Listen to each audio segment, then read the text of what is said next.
Laymen's evangelical fellowship స్థాపకులు ఎన్ దానియేల్ గారు 1957వ సంవత్సరం మార్చి 4వ తేదీన చేసిన ప్రసంగం. యోహాను సువార్త 10వ అధ్యాయం 14వ వచనం. నేను గొర్రెల మంచి కాపరిని, నేను నా గొర్రెలను ఎరుగుదును, నా గొర్రెలు నన్ను ఎరుగును. మనకు సమృద్ధి అయిన జీవాన్ని ఇచ్చుటకు యేసు యొక్క లక్ష్యం. పిల్లల్లోని జీవము సమృద్ధి అయిన జీవము కాదు. జీవమునకైన గుర్తులన్నీ వారిలో ఉన్నవి గాని అవి స్పష్టముగా లేనివై ఉన్నందున వారు తమ అవసరతలను వ్యక్తపరచలేని వారిగా ఉంటారు. మనం దేవుని రాజ్యంలో ప్రయోజనకరంగా లేము. అయితే మనం ఎదుగుచు మన అవసరతలు దేవునికి వ్యక్తపరుస్తూ ఉంటాం. ప్రారంభంలో మన ప్రార్థనలు సరైనవిగా ఉండకపోవచ్చు. అయితే మన హృదయము ఆయన వాక్యమును పరిశోధించున్న కొలది ఉన్నతమైన వాటిని అడగడానికి మనం ప్రారంభిస్తాం. ఆయన మనకిచ్చు జీవితము ఒక సమృద్ధి అయిన జీవితం. కొన్నిసార్లు క్రొత్తగా మార్పు చెందిన వారు వారి ప్రార్థనలకు జవాబునివ్వబోట కనుగొని లోక విషయాల కొరకు అడుగుట ప్రారంభిస్తారు. తమ్మును తాము గాని లేక తమ పిల్లలను గాని దేవునికి ఇవ్వరు.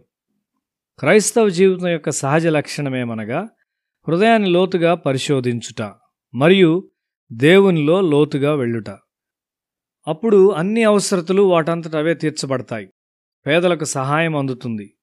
మనుష్యుడు మార్పు చెందుచు ఎక్కువ మంచిగా ఉంటూ మరెక్కువ దీవెన్ను లోకంలోనికి తెస్తాడు.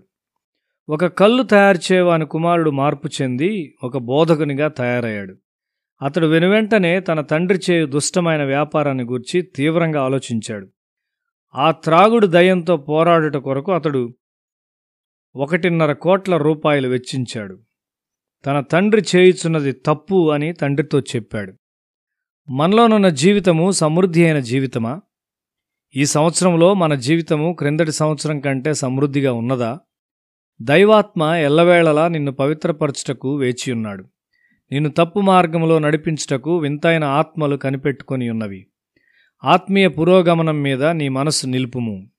ఇతరులను పాపపు ఒప్పుకోలులోనికి నడిపించట్లో నీవెంత పురోగమించావు?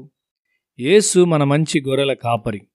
సమృద్ధి అయిన జీవితము నీలో క్రియ చేయుచున్నదా? అట్లయితే నీ జీవితం ప్రతిదినము ఇంకా ఎక్కువ మంచిగా ఉండును. క్రైస్తవ్యము సమాజమును సంస్కరించును. మనము క్రైస్తవ్యమును ఒక చచ్చిన మతంగా చేశాం. దేవుని పిల్లలుగా మనము లేచి మన సమాజంలోని దుష్టమైన వాటితో పోరాడని ఎడల మన భక్తి నిజమైనది కాదు.